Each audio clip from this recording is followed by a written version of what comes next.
程，Welcome to my channel。今日咧，我哋會由溫哥華去倫敦，咁先同大家行一行溫哥華機場。咁溫哥華嘅朋友仔咧就會好熟悉過關之後機場嘅情形噶啦，咁都會拍少少俾一啲未嚟過溫哥華嘅朋友仔參考一下啦。咁喺我嘅右手邊咧就會係 Starbucks 同埋 A&W 嘅小吃。咁之後咧，我哋就會去 Plaza Premium Lounge 嗰度睇一睇嘅。lunch 裏面咧都係有沙律啦、麵包啦同埋嘢飲，有一個員工咧就係做煮麵嘅，咁所以嗰個等候時間咧都非常之耐嘅。咁我就覺得食物方面咧，香港嘅 lunch 咧係比較多選擇啦，我哋都喺裏面稍作休息，睇下風景。咁上機嗰日咧就係 weekday 嚟嘅，咁所以機場裏面就唔係太多人啦。咁但係班機咧就 full house 嘅，飛去倫敦大概9個幾鐘。咁落機嗰日咧天氣非常之好啊！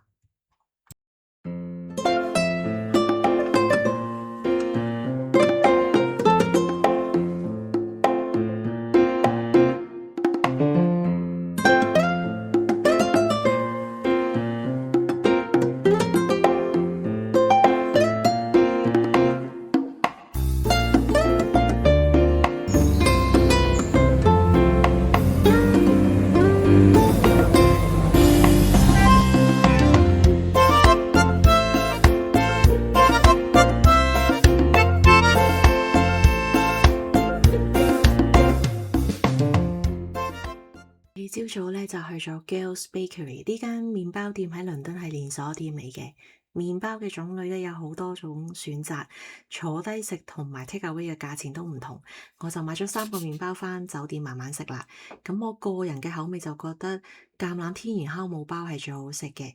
本來咧都打算去下其他分店嗰度試唔同嘅麵包，咁但係最終都係唔夠時間啦。好啦，咁今日就講到呢度啦，多謝大家睇到最後，下一次再見啦，拜拜。